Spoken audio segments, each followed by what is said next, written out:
High students, 9ാം ക്ലാസ്സിലെ students വളരെയധികം wait ചെയ്തുകൊണ്ടിരിക്കുന്ന ISRO യുവിക, നമുക്കറിയാം ഇന്ത്യൻ സ്പേസ് ഏജൻസി ആയിട്ടുള്ള ISRO അവരുടെ യങ് സയന്റിസ്റ്റ് പ്രോഗ്രാം ആയിട്ടുള്ള ISRO യുവിക അനൗൺസ് ചെയ്തിട്ടുണ്ട്. നിങ്ങളിപ്പോൾ 9ാം ക്ലാസ്സിലാണ് പഠിക്കുന്നുണ്ടെന്നുണ്ടെങ്കിൽ നിങ്ങൾക്ക് ISROയുടെ 9 സ്പേസ് സെന്റേഴ്സിൽ, അവരുടെ തന്നെ 9 പ്രീമിയം സെന്റേഴ്സിൽ പോയിട്ട് എന്ത് ചെയ്യാം, സ്പേസ് സയൻസിനെ പറ്റി പഠിക്കാനും അവിടുത്തെ സയന്റിസ്റ്റുകളായിട്ട് സംവദിക്കാനൊക്കെ ഉള്ള ഒരു once in a life time opportunity ആണ് ഇത്. ഒരിക്കലും മിസ് ചെയ്യാൻ പാടില്ലാത്തൊരു ഓപ്പർച്യൂണിറ്റിയാണ്. അപ്പോൾ ഇതിനെങ്ങനെയാണ് നമ്മൾ അപ്ലൈ ചെയ്യേണ്ടത്, ഏത് ടൈം ഫ്രെയിമിലാണ് നമുക്കിത് അപ്ലൈ ചെയ്യേണ്ടത്, ഏത് ടൈമിലാണ് നമുക്ക് ഈ ഒരു പ്രോഗ്രാം വരിക എന്നുള്ള ഒരു ഡീറ്റെയിൽസ് ആണ് ഈ ഒരു വീഡിയോയിൽ നമ്മൾ ഡിസ്കസ് ചെയ്യുന്നുള്ളത്. ഓക്കെ, സോ ISRO യുവിക നമുക്കറിയാം young scientist programme. Okay, so ഇതിൻ്റെ ഒരു ക്യാപ്ഷൻ ആയിട്ട് തന്നെ അവർ പറയുന്നത് ക്യാച്ച് ദം യങ് എന്നാണ്. നിങ്ങൾ 9ാം ക്ലാസ്സിൽ തന്നെ നിങ്ങളെ സ്പേസ് സയൻസ് ടെക്നോളജിയിലെല്ലാം താല്പര്യമുള്ള കുട്ടികളെ പിക്ക് ചെയ്തിട്ട്, പ്രത്യേകിച്ച് റൂറൽ ഏരിയകളിൽ ഇത്തരം എക്സ്പോഷേഴ്സ് കുറഞ്ഞിട്ടുള്ള കുട്ടികളെ പിക്ക് ചെയ്തിട്ടുള്ള അവർക്ക് ഇത്തരം എക്സ്പോഷേഴ്സ് കൊടുക്കുക, അവരെ സയന്റിസ്റ്റുകളായിട്ട് എന്ത് ചെയ്യാം, സംവദിക്കാൻ വിടുക എന്നുള്ള ഒരു ലക്ഷ്യത്തോടു കൂടിയാണ് ISRO യുവിക തുടങ്ങിയിട്ടുള്ളത്. Okay, so as I said ഇതൊരു once in a life time opportunity ആണ്. ഓക്കെ, സോ ഇതൊരു 2 വീക്ക് യുണീക്ക് റെസിഡൻഷ്യൽ പ്രോഗ്രാം ആണ്. ഓക്കെ, നമ്മളെ VSSC, നമ്മളെ സതീഷ് ധവാൻ സ്പേസ് സെന്റർ പോലുള്ള ശ്രീഹരിക്കോട്ടയുള്ള സതീഷ് ധവാൻ സ്പേസ് സെന്റർ പോലുള്ള 9 സ്പേസ് സെന്ററിൽ നിങ്ങൾക്ക് 2 വീക്ക് താമസിച്ചിട്ട് full accommodation, food, transportation free ആയിട്ട് ISRO തന്നെ പ്രൊവൈഡ് ചെയ്തിട്ട് നിങ്ങൾക്ക് തരുന്ന ഒരു 2 വീക്ക് റെസിഡൻഷ്യൽ പ്രോഗ്രാമാണ് നമ്മുടെ ISRO യുവിക.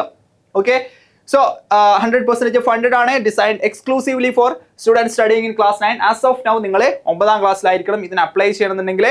ഓക്കെ, ഇതിൻ്റെ ഒരു എയിം ആയിട്ട് വരുന്നത് encourages young minds to pursue careers in science, technology, engineering and mathematics. Okay, so STEM സബ്ജക്റ്റിൽ ഇൻട്രസ്റ്റഡ് ആയിട്ടുള്ള കുട്ടികളെ സ്പേസ് സയൻസ് അതിൻ്റെ ടെക്നോളജീസിലോട്ട് കൂടി എന്ത് ചെയ്യാം, അവർക്കൊരു എക്സ്പോഷർ കൊടുക്കുക എന്നുള്ള ഒരു എയിമാണ് ഇതിന് ഉണ്ടായിട്ടുള്ളത്. ഓക്കെ, ഇനി എങ്ങനെയാണ് ഇതിന് സെലക്ട് ചെയ്യാം? ഓക്കെ, നമ്മൾ പറഞ്ഞു ഇതിന് അപ്ലൈ ചെയ്യണം. ഓക്കെ, എങ്ങനെ അപ്ലൈ ചെയ്യാന്നുള്ള സെപ്പറേറ്റ് വീഡിയോ നമ്മൾ ചെയ്യുന്നുണ്ട്. അപ്ലിക്കേഷൻ സ്റ്റാർട്ട് ആയിട്ടില്ല. ഓക്കെ, സോ ഇപ്പോൾ ജസ്റ്റ് ഒരു അനൗൺസ്മെന്റ് വന്നിട്ടുണ്ട്. സോ എങ്ങനെയാണ് ഇതിന്റെ സെലക്ഷൻ പാരാമീറ്റേഴ്സ് എന്ന് ഓൾറെഡി ഡിഫൈൻ ചെയ്തിട്ടുണ്ട്. 50% വെയിറ്റേജ് നിങ്ങളെ 8ാം ക്ലാസ്സിലെ മാർക്കിനാണ് പോകുക. ഓക്കെ, അപ്പോൾ നിങ്ങൾക്ക് 8ാം ക്ലാസ്സിൽ ഫുൾ മാർക്ക്, നല്ലോണം മാർക്ക് സ്കോർ ചെയ്തിട്ടുണ്ടെങ്കിൽ you will get 50% mark. Okay, 50% weightage നിങ്ങളെ അക്കാഡമിക്സിലാണ്. പിന്നെ നിങ്ങൾ രജിസ്റ്റർ ചെയ്യുമ്പോൾ നിങ്ങൾക്കൊരു 48 ഹവേഴ്സിൻ്റെ ഉള്ളിൽ ഒരു വിൻഡോയിൽ നിങ്ങൾക്ക് ഒരു ക്യൂസ് എടുക്കാൻ തരും. ഓൺലൈൻ ക്യൂസ് ആണ്. അപ്പോൾ നിങ്ങൾക്ക് അതിൽ നല്ല മാർക്ക് സ്കോർ ചെയ്യാൻ പറ്റിയാൽ ആ ക്യൂസിനാണ് 10% വെയിറ്റേജ്. Okay, so 50-10. ഓക്കെ, പിന്നെ കോ കരിക്കുലർ ആക്ടിവിറ്റീസ് ആയിട്ടുള്ള നിങ്ങൾ സയൻസ് ഫെയറിൽ സ്പോർട്സിനൊക്കെ ഉണ്ടെന്നുണ്ടെങ്കിൽ അത് സ്കൂൾ ലെവലിലാണോ പാർട്ടിസിപ്പേറ്റ് ചെയ്തത്, അല്ലെങ്കിൽ ഡിസ്ട്രിക്ട് ലെവലാണോ പാർട്ടിസിപ്പേറ്റ് ചെയ്ത്, സ്റ്റേറ്റിലാണോ പാർട്ടിസിപ്പേറ്റ് ചെയ്തതനുസരിച്ച് നിങ്ങൾക്ക് അതിനെ ബോണസ് പോയിന്റ് കിട്ടുന്നതാണ്. ഓക്കെ, സ്റ്റേറ്റ് ലെവലാണെങ്കിൽ നിങ്ങൾക്ക് 10 പോയിന്റ്സ് കിട്ടും, ഡിസ്ട്രിക്റ്റിലാണെങ്കിൽ 5 പോയിന്റ്, സ്കൂൾ ലെവലാണെങ്കിൽ 2 പോയിന്റ്സ് കിട്ടുന്നതാണ്. ഓക്കെ, ഇപ്പോൾ നിങ്ങൾ അത് യൂട്ടിലൈസ് ചെയ്യുക, അത് അവർ കറക്റ്റായിട്ട് മാർക്ക് ചെയ്യാൻ പറയും. ഓക്കെ, രജിസ്ട്രേഷൻ്റെ സമയത്ത് എങ്ങനെയാണ് രജിസ്റ്റർ ചെയ്യുന്നുള്ളത് സെപ്പറേറ്റ് വീഡിയോ നമ്മൾ ചെയ്യുന്നതാണ്, നമ്മൾ പറഞ്ഞു. ഓക്കെ, കൂടാതെ നമ്മളെ ഒളിമ്പ്യാഡ്സ്, ഓക്കെ, ഇവിടെയാണ് നമ്മൾ ഒളിമ്പ്യാഡ്സ് എക്സാമിൻ്റെ ഒക്കെ പ്രാധാന്യം വരുന്നത്. നോക്കാം, നമ്മളെ NSC JSA IOQ പോലുള്ള ഒളിമ്പ്യാഡ്സ് നിങ്ങൾ പാർട്ടിസിപ്പേറ്റ് ചെയ്തിട്ടുണ്ട്. സ്റ്റേറ്റിലൊക്കെ നിങ്ങൾ പാർട്ടിസിപ്പേറ്റ് ചെയ്തിട്ടുണ്ടെങ്കിൽ നിങ്ങൾക്ക് അതിനനുസരിച്ചുള്ള വെയിറ്റേജ് കിട്ടും. ഓക്കെ, സോ ഒളിമ്പ്യാഡ്സ് വെയിറ്റേജ്, പിന്നെയോ നമ്മളെ സയൻസ് ഫെയർസിനുള്ള വെയിറ്റേജ്, പിന്നെ scout and guides. Okay, scout and guides നിങ്ങൾ ഉണ്ടെന്നുണ്ടെങ്കിൽ NSS, scout and guide, NCC പോലുള്ള സന്നദ്ധ സംഘടനകൾ നിങ്ങൾ പാർട്ടിസിപ്പേറ്റ് ചെയ്തിട്ടുണ്ടെങ്കിൽ you will also get some points. Okay, 5% ആണ് അതിന്റെ വെയിറ്റേജ്. സ്പോർട്സിന് ഒരു 5% ഉണ്ട്. ഓക്കെ, ഇനി അതൊന്നും അല്ലാതെ as I said എന്താണ്, റൂറൽ ഏരിയയിൽ ഈ കുട്ടികൾക്കുള്ള ഒരു എക്സ്പോഷർ കൊടുക്കുക എന്നുള്ള ഒരു എയിമോട് കൂടി ISRO നിങ്ങളെ സ്കൂൾ ഒരു ഗ്രാമപഞ്ചായത്തിലൊക്കെയാണ് എന്താണ് സ്ഥിതി ചെയ്യുന്നുണ്ടെങ്കിൽ അവർക്കൊരു 50% സ്പെഷ്യൽ വെയിറ്റേജ് കിട്ടുന്നതാണ്. ഓക്കെ, സോ നിങ്ങൾ മനസ്സിലാക്കുക, നിങ്ങളെ അക്കാഡമിക്സിലാണ് കൂടുതൽ മാർക്ക് പോകുന്നത്.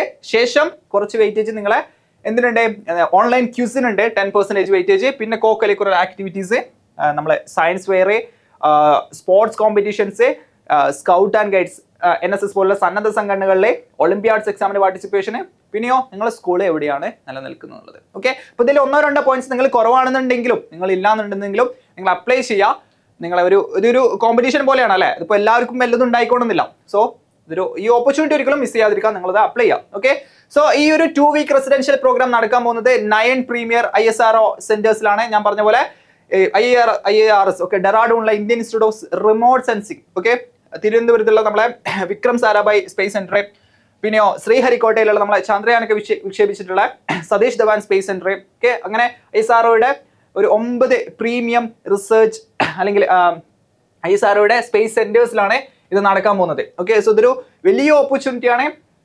അവിടുത്തെ സയന്റിസ്റ്റുകളായിട്ട് നിങ്ങൾക്ക് എന്ത് ചെയ്യാം, നിങ്ങൾ ഐഡിയാസ് പറയാം, അവരെ എന്താണ് എങ്ങനെയാണ് ഈ സ്പേസ് റിസർച്ച് നടക്കുന്നത് എന്നെല്ലാം നിങ്ങൾക്ക് കാണാം. അവിടുത്തെ ഒരു ടെക്നോളജി ഒക്കെ നമുക്ക് പരിചയപ്പെടാം. ഓക്കെ, എല്ലാവർക്കും കിട്ടുന്ന ഒരു അവസരമല്ല. ഓക്കെ, ഇനി ഇതിന്റെ ഇമ്പോർട്ടന്റ് ഡേറ്റ്സ്. ഓക്കെ, ഇതിന്റെ ഇമ്പോർട്ടന്റ് ഡേറ്റ്സ് ഞാൻ പറഞ്ഞു, ഇതിപ്പോ ജസ്റ്റ് അനൗൺസ്ഡ് ആണ്. ഓക്കെ, ഇങ്ങനെ ഒരു പ്രോഗ്രാം ഉണ്ട്, വെയിറ്റേജും കാര്യങ്ങളൊക്കെ അനൗൺസ്ഡ് ആണ്. ഇതിന്റെ രജിസ്ട്രേഷൻ വരുന്നത് ഫെബ്രുവരി 27 ഓക്കെ, ഫെബ്രുവരി 27 ഈ അടുത്ത് കഴിഞ്ഞു. ഓക്കെ, ഈ അടുത്ത് തന്നെ നമ്മളെ ഇതിന്റെ രജിസ്ട്രേഷൻ സ്റ്റാർട്ട് ചെയ്യും. മാർച്ച് 31 വരെ നമുക്ക് സമയമുണ്ട്. ഓക്കെ, രജിസ്ട്രേഷൻ കഴിഞ്ഞാൽ പിന്നെ ഒരു എന്താണ് ക്യൂസും ആ കാര്യങ്ങളൊക്കെ കഴിഞ്ഞിട്ട് നമ്മളെ കൊടുത്ത എന്താണ് ഡീറ്റെയിൽസിന്റെ അടിസ്ഥാനത്തിൽ നിങ്ങൾക്ക് ഏതൊക്കെയാണ് വെയിറ്റേജ് ഉള്ളത് അതിൻ്റെയൊക്കെ അടിസ്ഥാനത്തിൽ അവരൊരു ഫസ്റ്റ് പബ്ലിക്കേഷൻ ലിസ്റ്റ് ഇടും. ഓക്കെ, അത് കഴിഞ്ഞ് അത് വെരിഫൈ ചെയ്തിട്ട് second final publication list publish ചെയ്യുന്നത് April 20 ഓക്കെ, അപ്പോൾ നിങ്ങൾക്ക് മനസ്സിലാവും നിങ്ങൾക്ക് കിട്ടിയോ ഇല്ലയോ എന്നുള്ളത്. ഓക്കെ, ഓപ്പർച്യൂണിറ്റി ഉണ്ടോ ഇല്ലേ എന്നുള്ളത്. ഓക്കെ, ശേഷം നമ്മളെ പ്രോഗ്രാം നടക്കാൻ പോകുന്നത് May 11 May 11 തൊട്ട് 22 വരെ എന്താണ് ഞാൻ നേരത്തെ പറഞ്ഞ 9 സെന്റേഴ്സിൽ വെച്ചിട്ട് ഈ പരിപാടി ഈ ഒരു റെസിഡൻഷ്യൽ പ്രോഗ്രാം നടക്കും. ഓക്കെ, സോ 27 ഇതിന്റെ രജിസ്ട്രേഷൻ സ്റ്റാർട്ട് ചെയ്യുക. എല്ലാവരും ട്യൂൺ ചെയ്ത് നിൽക്കുക. നമ്മളെ ഈ ഒരു ചാനൽ തന്നെ ഇതിന്റെ അപ്ഡേറ്റ്സ് എല്ലാം വരും. ഓരോരോ എങ്ങനെയാണ് ഇതിന് അപ്ലൈ ചെയ്യേണ്ടത്, എങ്ങനെയാണ് ഇതിന്റെ ഡീറ്റെയിൽസ്, ഓക്കെ, ഇതിന്റെ ടെസ്റ്റിമോണിയൽസ്. മുന്നേ പോയ കുറച്ച് കുട്ടികളുണ്ട്. ഓക്കെ, സോ നോക്ക്, ഫാത്തിമ. ഓക്കെ, ഫാത്തിമ നമ്മളെ 9th ഫൗണ്ടേഷൻ സ്റ്റുഡന്റ് ആയിരുന്നു. കഴിഞ്ഞ വർഷം ISRO യുവികക്ക് സെലക്ട് ചെയ്ത കുട്ടിയാണ്. സോ ഫാത്തിമന്റെ ടെസ്റ്റിമോണിയൽസ്, അവർക്ക് കിട്ടിയ ഓപ്പർച്യൂണിറ്റി എന്തായിരുന്നു, അവിടുത്തെ ഒരു എക്സ്പോഷർ എന്നെല്ലാം ഫാത്തിമ എക്സ്പ്ലെയിൻ ചെയ്യുന്ന കുറച്ച് വീഡിയോസ് എല്ലാം നമ്മളെ എക്സാം വൈ ലേണിംഗ് ചാനലുണ്ട്. ഓക്കെ, മുൻ വർഷങ്ങളിലെല്ലാം നമ്മളെ കുട്ടികളെ ഇവിടുന്ന് ISRO യുവിക പ്രോഗ്രാമിന് സെലക്ട് ആയിട്ടുണ്ട്.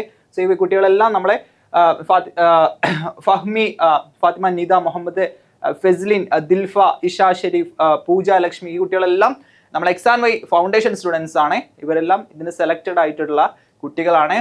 നമ്മൾ പറഞ്ഞ പോലെ നമ്മളെ എന്താണ് ഒളിമ്പ്യാഡ്സിനെല്ലാം കോച്ചിങ് കൊടുക്കുന്ന ഒരു സ്ഥാപനമാണ്. ഓക്കെ, അപ്പോൾ ഇതിനെല്ലാം നമുക്ക് വെയിറ്റേജ് ഉണ്ട്.